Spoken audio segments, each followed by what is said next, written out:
really from a very traditional consumer products and retail kind of a discussion, we're more into new age businesses, which have flourished in the past 4 or 5 years or so.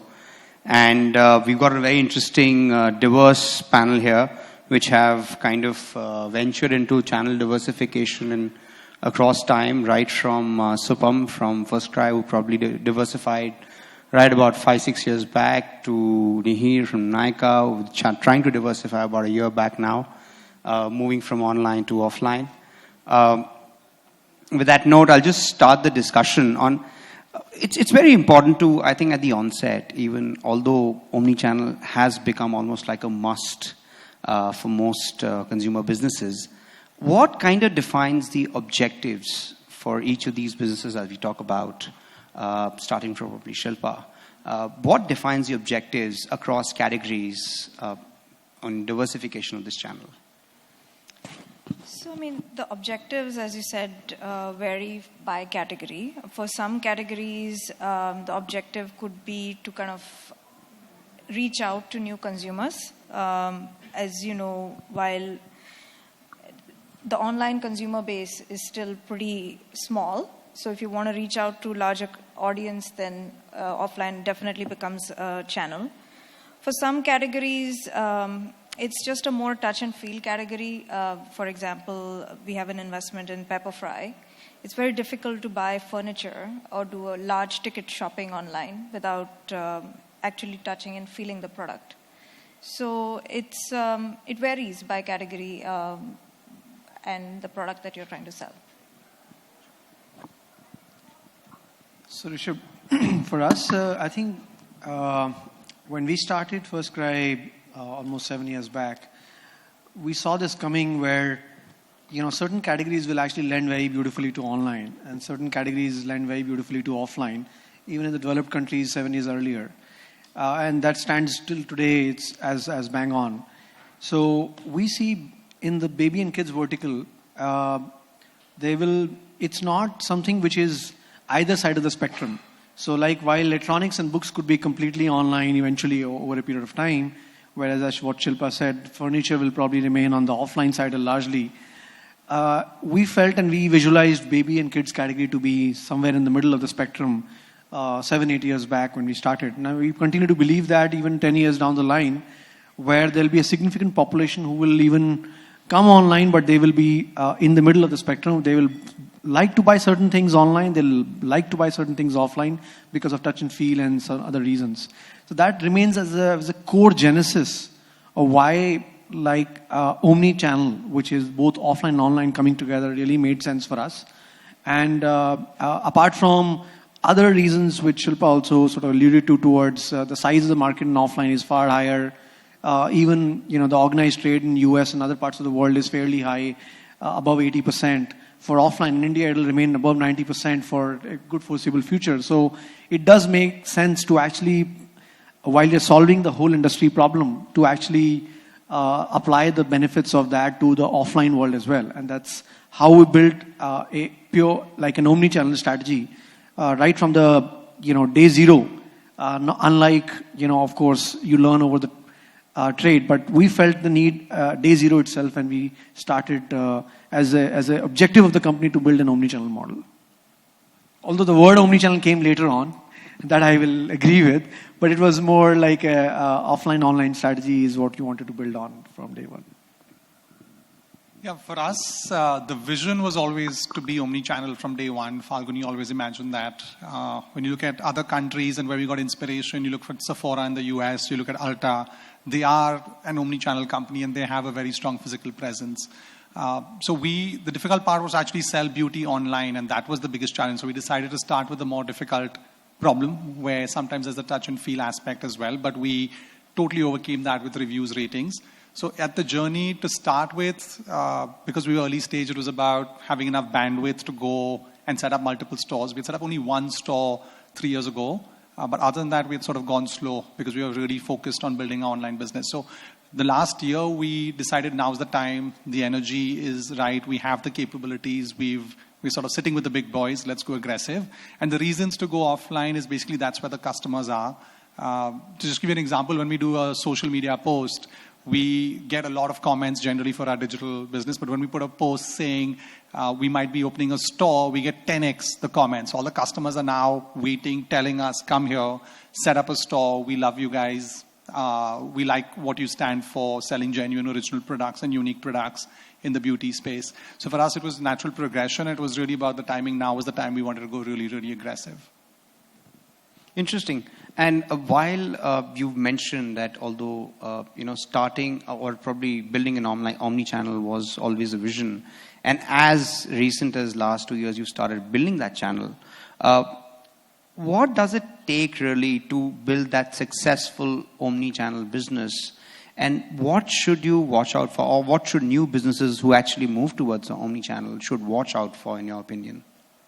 Right. I think the first question is, does it make sense for you? Right. As Shilpa was saying, the category matters. So for us, we have decided the category matters, and we've decided. Then it was, how do you go about it? There's two, like we debated this. One, you can set up a different team looking after retail and e-commerce. One of the most important things we decided, we are an omni-channel company. We aren't a retail company or an e-commerce company, because only when you set up as an omni-channel company, the same ops head, the same business head, the same people in the same tech head doing all the work, to have one team and being an omni-channel company is very, very critical from our perspective. I think if we start splitting these things from day one, we will be two separate companies. We'll be a retail company and an e-commerce company. So setting up the team right was a big debate and discussion internally to get that. A second important thing is, as we're thinking about retail, we come from a DNA of e-commerce. We've been very, very experimental. You A/B test basically everything. You try a lot of stuff. You fail sometimes. You get on your feet. You get going. You obviously think about everything. You plan, but still you experiment, right?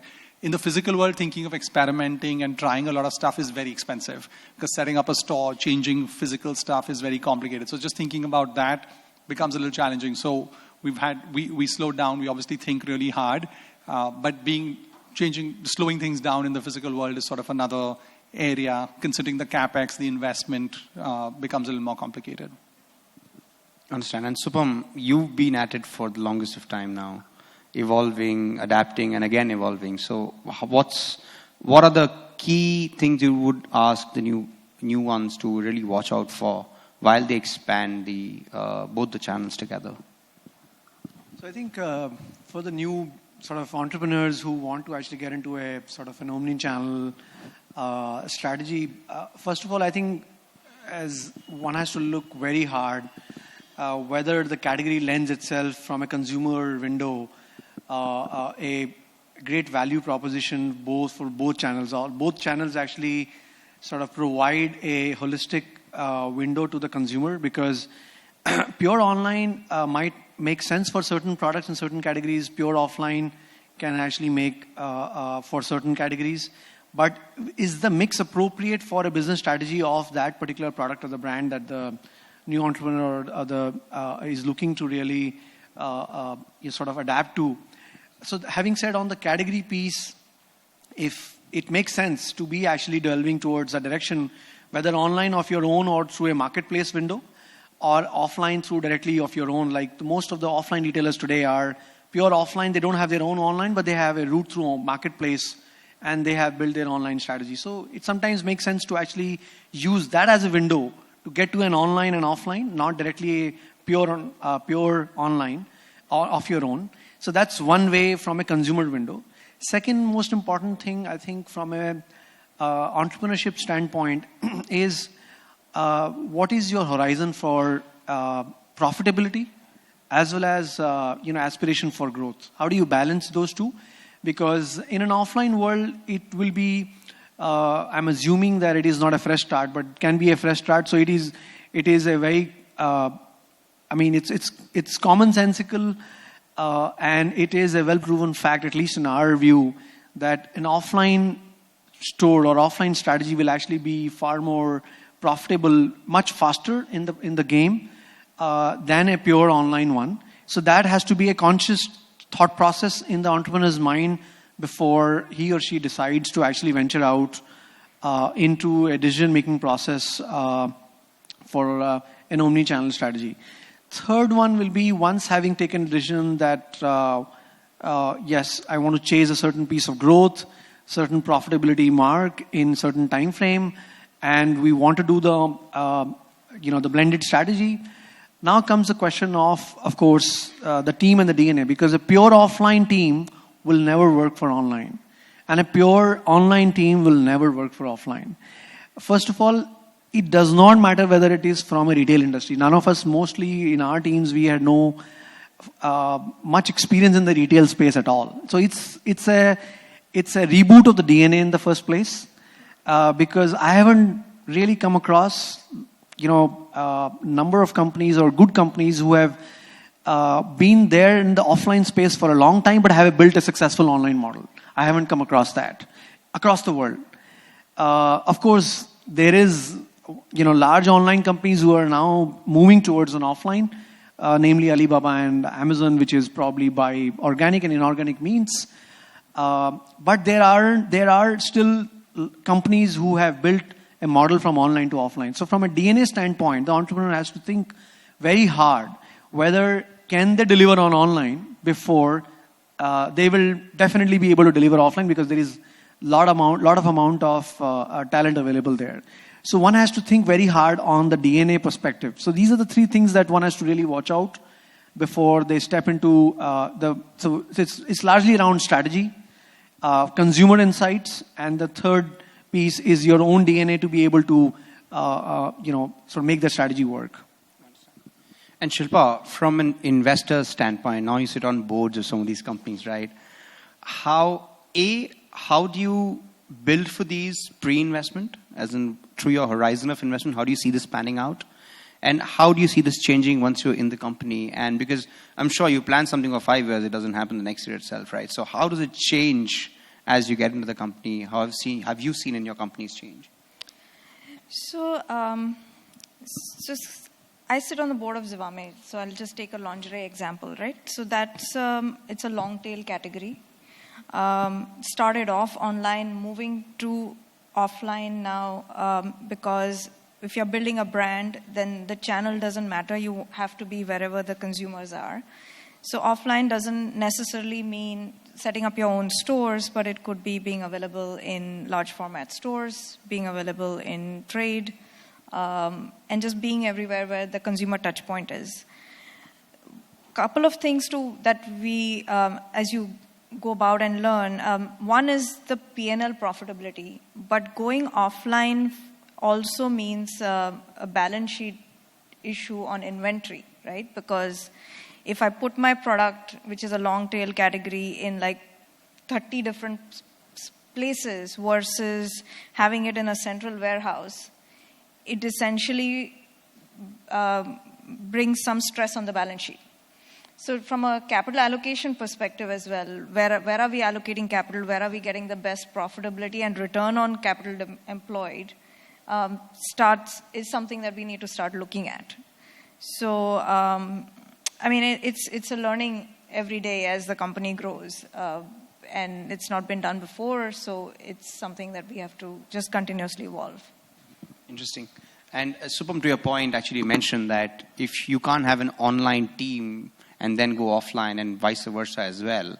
So as you've built both online and offline, so to say, successfully till now, what are the real synergies do you see which affects both part of the business and make it, the sum of parts bigger than the two? Yeah, I think that's the most exciting part or the juice of this game. Taking cue from the Shilpa's point on inventory. So inventory turns itself. It actually becomes far more juicy if you look at that you are applying the same inventory which is sitting in your warehouse, both for online and offline. So if you have, we have currently around 320 stores.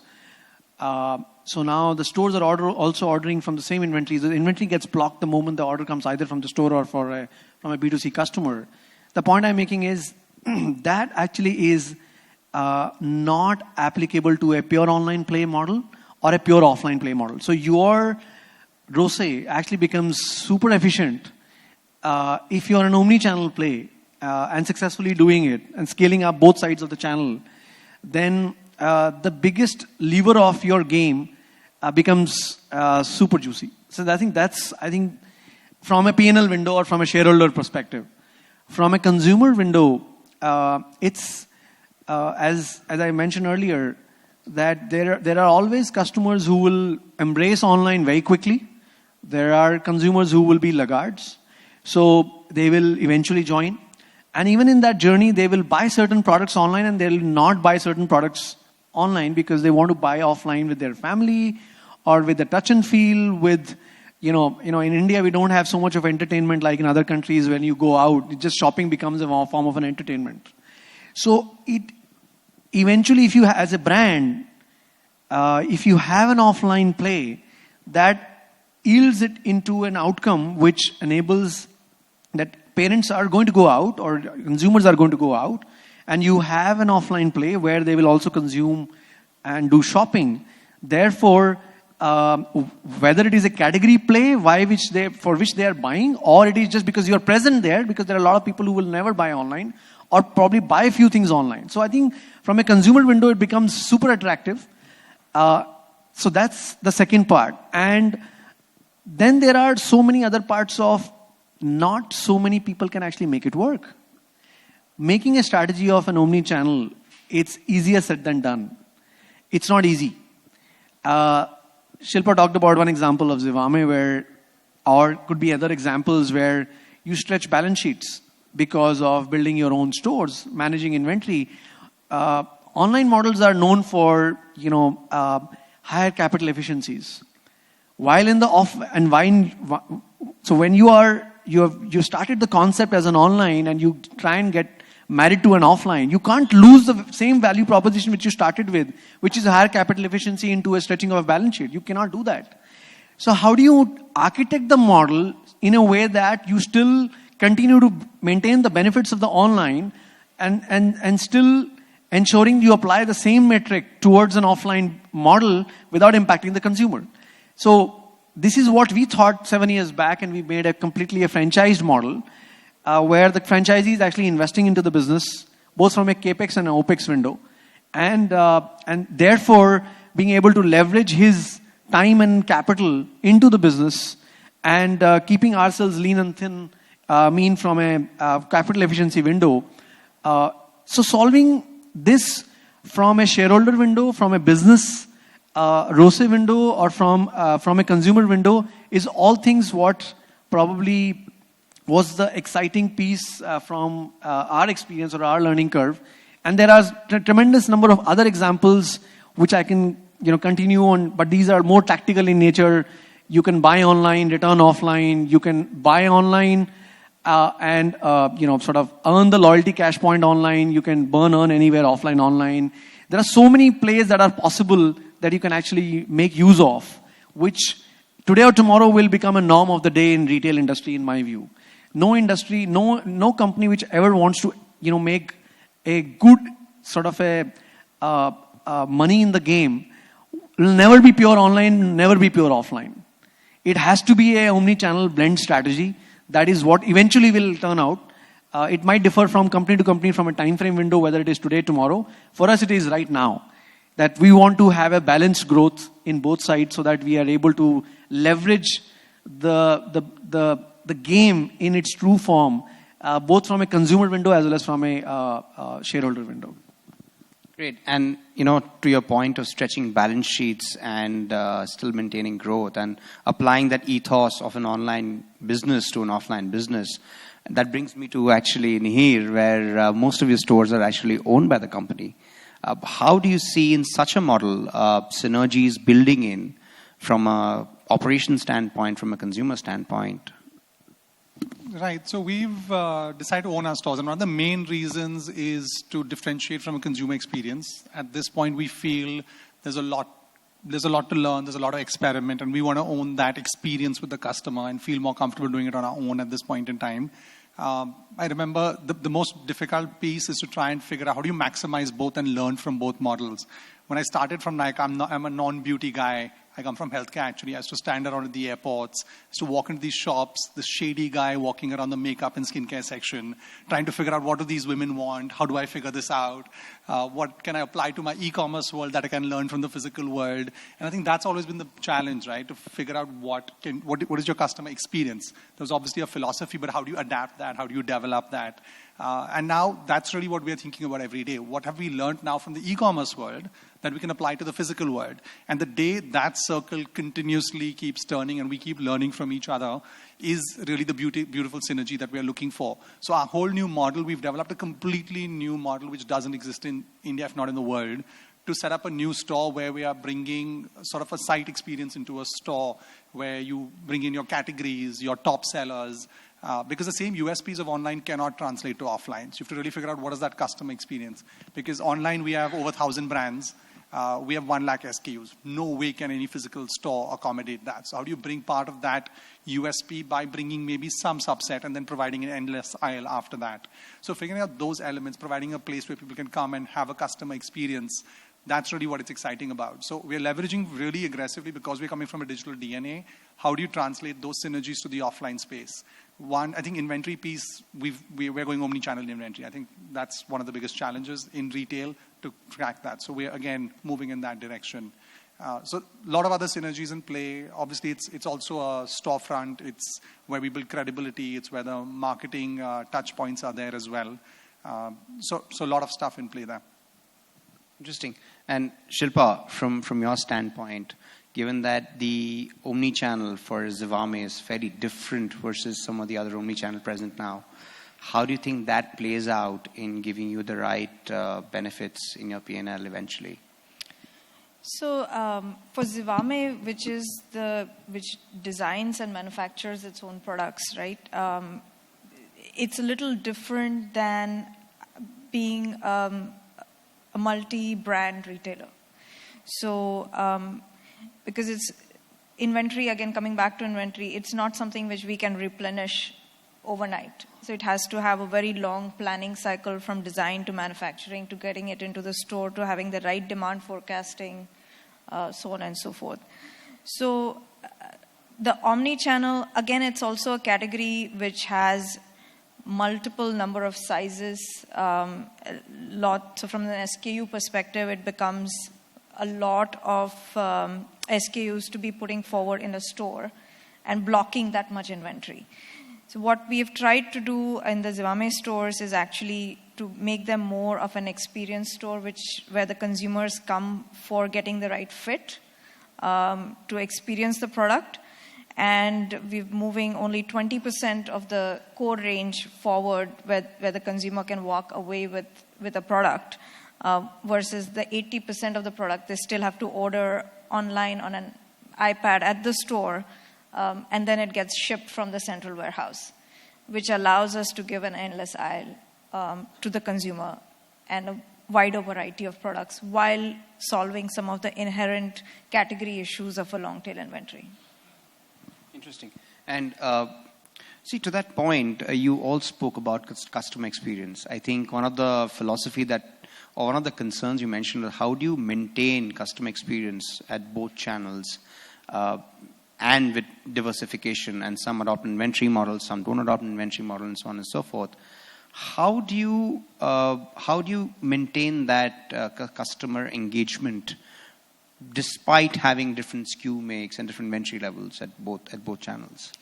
So, I mean, we are using a lot of data analytics and technology for that. So, in fact, even across the different stores that we have, there is dynamic inventory allocation based on the data analytics.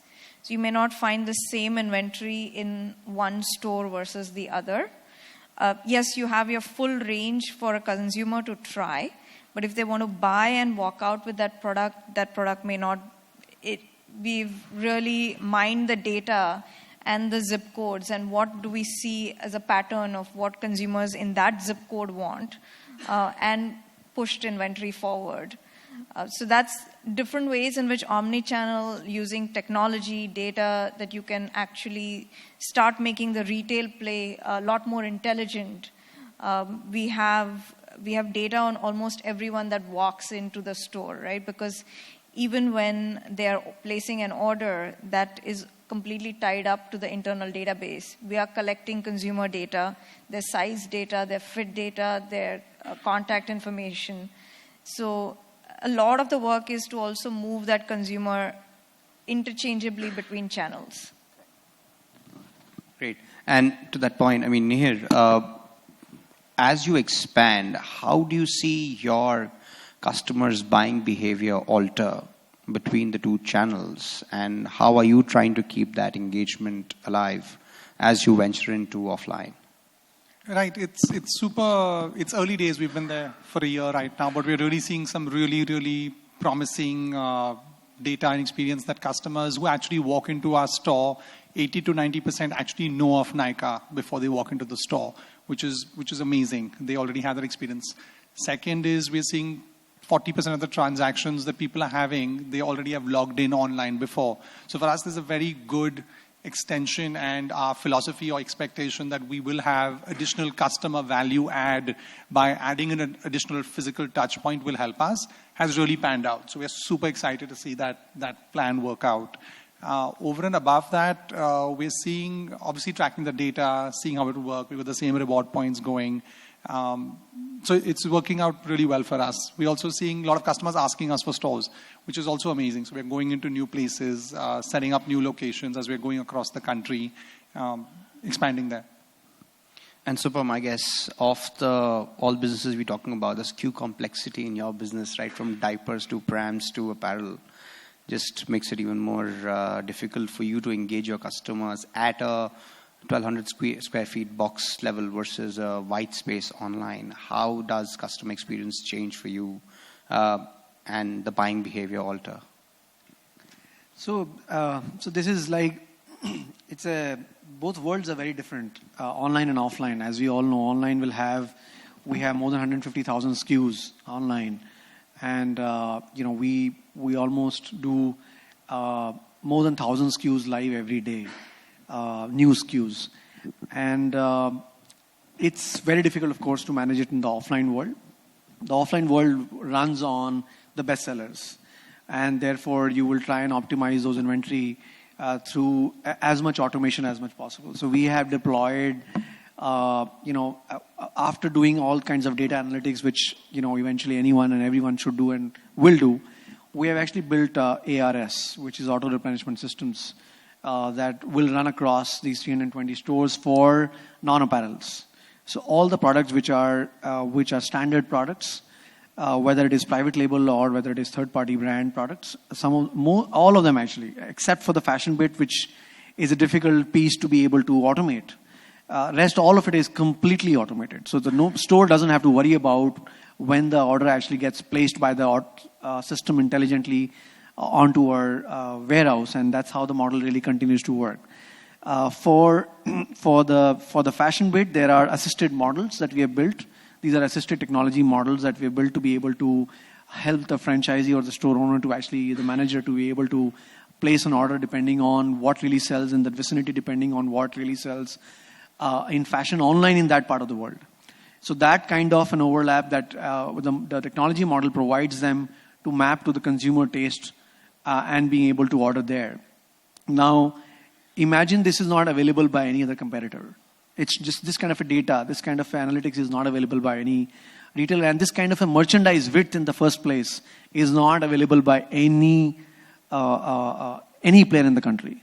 So I think these gives enough juice to the consumer that what they get, the conversion of a customer, whether it is online, we curate a lot. I mean, talking about 150,000 SKUs online is actually not a big number.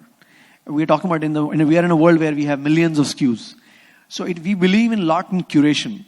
So curating it online with 150,000 SKUs, we call it curation. And further micro-curating it in the offline world actually is what the strength of this omni-channel model is. And that's where the consumer actually builds a relationship with us, that he or she or the parent actually ends up spending far less time and being able to build a relationship with us as a retailer which knows parenting world, or which knows the world where what parents need, rather than just ordering something pure online through a search medium. or in the offline, you will always have, you will compare it with an offline world where we are much better off than a regular mom and pop shop where he will not have data insights. So I think these are the ways. Basically, it's the technology and the supply chain and the merchandise data analytics layer on top of it actually enables us to do a far better job for the consumer. And then we monitor it purely on some key metrics. Number one metric would be conversion, whether it is online, offline. Second would be cohorts, whether the customer is coming back often and number of times in next 3 months, 4 months, 12 months, so that we now know the repeat rates of that customer. And third is the NPS, which is very important to know whether the customer is happy or what kind of feedback he or she is leaving with us to be able to improve upon. So I think these are things that we are doing in our daily lives in terms of making it more juicy every day and trying to find insights on a day-to-day basis to be able to create more value for all the stakeholders and the consumer. And just to add on, I think in terms of the value add, we've seen certain differences in value adds also for the consumers going into different models. So there's certain subcategories for, say, like face. There, people in the offline world want a little more touch and feel. So we're seeing a higher percentage of sales in a physical world versus in the e-commerce world. Certain categories like lipstick, which are very experimental, we're seeing a disproportionate sales online because they want to see a much larger range. So figuring out those subcategories where you can focus to add more value to the consumer's journey is also a big differentiator and a win-win across both sides, because then you can talk about both in both places and focus there. Also, when there's a beauty advisor standing in a physical store, we focused on education digitally a lot. But it's still, we've not reached technically a point where you can actually replace a full beauty advisor who has that level of knowledge, experience, and captive audience to actually to educate a customer across their journey. So leveraging education a lot more offline is also a very big play we're working on. And also eventually getting people into a store to try things on. We do a lot of videos, content, but the way you can do it in a physical store is different. So we started like a Fridays event where we can bring people into stores. We give them that experience. Actually, we have the best makeup artists in India sitting in our stores who can actually train up people and get them to do their own work a little better. So we're leveraging on both elements, but that's also a customer value added element over and above what we were able to do in the digital world. Interesting. And hopping on from custom experience, right? Like you mentioned, there's a wide variety of SKU that you work with, and fulfillment becomes very critical across while delivering 2 channels at the same time. How do you address that as a challenge? And it actually is open to all panelists here. So fulfillment on both the channels, right? How do you? So I think this is a pure tech stuff, right? I mean, so how do you want to make and architect your own tech model around it? So from day one, it's been 6.5 years when we made our first store. For us, it's like whether a B2C customer will get a hold of an inventory after making the payment, or the store manager or the franchisee, whosoever is actually placing the order, we block the inventory. So it's an inventory which is being planned. There are parts of inventory which are being planned on a recurring basis. Again, those are automated tool sets. At our levels, it's another level of ARS that we have built. But for products like fashion, which has to be ordered at least 2 seasons in advance, that has to be built, of course, with a greater level of planning because we are dealing with these are products which require a supply time difference, and therefore it has to be pretty much planned in far degree of certainty. So I think there are 2 different buckets that you plan your inventory. And from a tech window, it's very simple that whether it is a B2C customer or whether it is a store order, whosoever actually places the order first, we block the inventory. And of course, within 24 hours or 48 hours, which is the kind of TATs for store and for a B2C customer, it actually goes out of the warehouse. That's how we manage the inventory in that fashion. And these are all homegrown thoughts, homegrown systems that one has to build. There are not such stuff available if someone is looking to actually deploy such things. It's not easy to find. One has to build on its own. That I can totally vouch for. Yeah, we're still earlier in our life cycle in terms of all the fights between the two channels, but we're building an omni-channel team, omni-channel inventory, omni-channel company. But still, for us, we get 20 to 30% of our revenue from new launches. Because ours is an extremely new launch, new trend-driven category, which is also then many other categories, but we face it a lot. So there's two pieces where one is the steady state SKUs, where you have a lot of data, you're able to drill into what's the expectation. So there we're able to order and get supply chains across all channels. The new launches piece gets a little more tricky because and basically in the steady state SKUs, when Nykaa's out of stock, basically the country's out of stock now, because at our scale we're able to whatever the brands have, we pick it up, because if our customers want it, we'll pick up whatever level of quantity of stocks we need. So the new launches is where it's getting a little trickier, and we are still in the process of figuring that out in terms of how do you get, because even the whole supply chain from the brand actually placing an international order, getting it through the government registration, there's a longer registration process in our category, getting it to their warehouse, to our warehouse, to our stores, becomes a pretty lengthy process. And we are planning 9 months in advance as well, 9 to 12 months. But with the pace of store opening, right, we are with 13 stores now, we'll be at 45 stores by next March. So the expectation of growth and how we're trying to, so that's an area we're really focusing very aggressively on and trying to give more 9 months, 12-month visibility to our partners to get the right quantity of stocks into India at this point in time. Great. I think we've got 14 minutes, another 5 minutes of discussion, and probably then I'll open it to the audience. One last round of views now, starting from you, Shilpa. As you see, more from it will be contextual to your category as well, and it will be probably at an overarching level. How do you see this online, offline channel, or an omni-channel, so to say, evolve in the next 5 to 10 years? So I think on an omni-channel, you have a lot more insights into your customer. You can do a lot more personalization. You know your customer a lot better. So the data, to me, is the most important piece in the omni-channel. Because even if the consumer is coming into your store, the kind of data that you end up collecting, especially in the category where we are not necessarily selling everything at the store, it really helps to know your consumers much better and personalize going forward. So a lot of the data we end up collecting actually goes back into manufacturing. So the consumer feedback is going back into design and production and improving the product, and therefore improving the consumer experience, and that loop has to evolve over time. Super. So I think adding to Shilpa, I think she's bang on that. Further elements that I think in next 5 to 10 years, my personal belief is India is a very, specific to India, because India is a very unique country. We all know that. Some of the retailers in next 5 to 10 years who are more metro-centric or tier 1, tier 2 centric will actually evolve to a model where it will be an omni-channel model. They won't be retailers who will be pure offline. They will have some or the other form of online play for sure. So that's one thing that will happen in next 5 to 10 years. There will be tier 3, tier 4 retailers who will continue to remain offline. They may or may not have really an online need for a reason to push themselves harder to be an omni-channel play. Having said that, those who will actually evolve to an omni-channel play, for them, the next level of consumer differentiation will actually play out, which is things like today we buy, let's say, an Allen Solly shirt from one store. You can actually return it to another city in another store. That's practical, and that happens today also.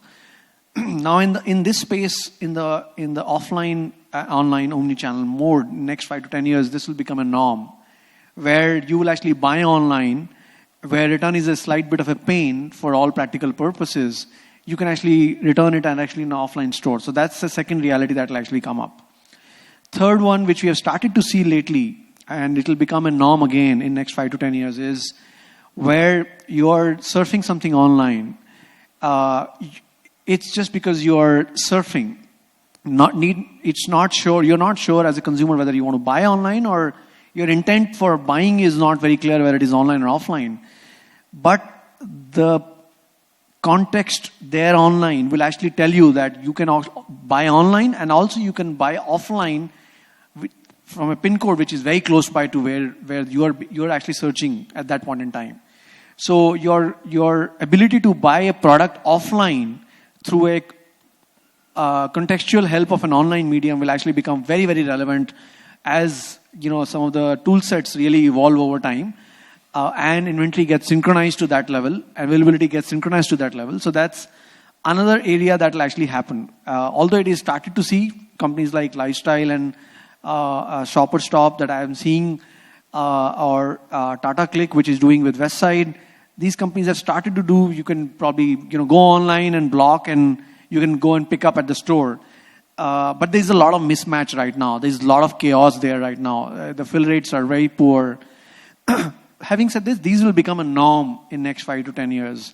And then above all of this, there will be a lot of consumer insights that will come that the inventory segregation will be very different. For someone who, let's say, a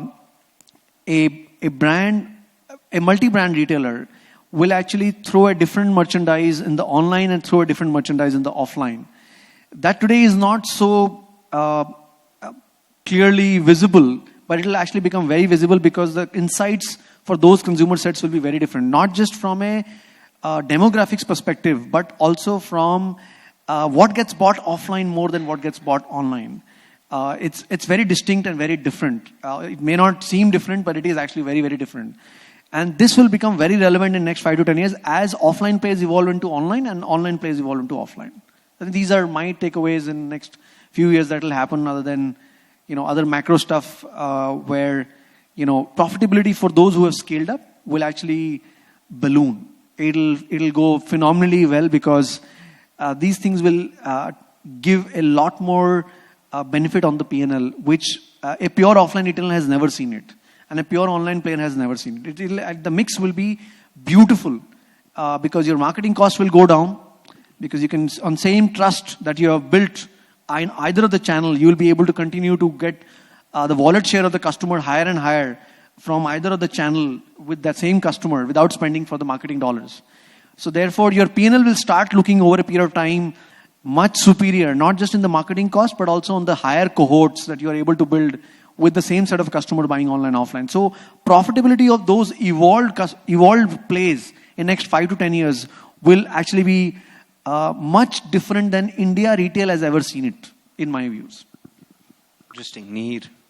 Yeah, I think a lot of points covered in terms of thoughts. One area where digital is really, really powerful is able to segment and personalize conversations and be able to track. Our conversions will be in single digits.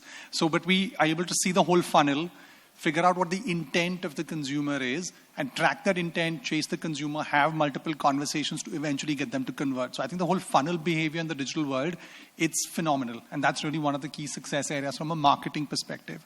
Figuring out omni-channel marketing, I think, is the single most difficult thing going to the next 5 years. And I do believe we'll be able to figure out 5 years down the road.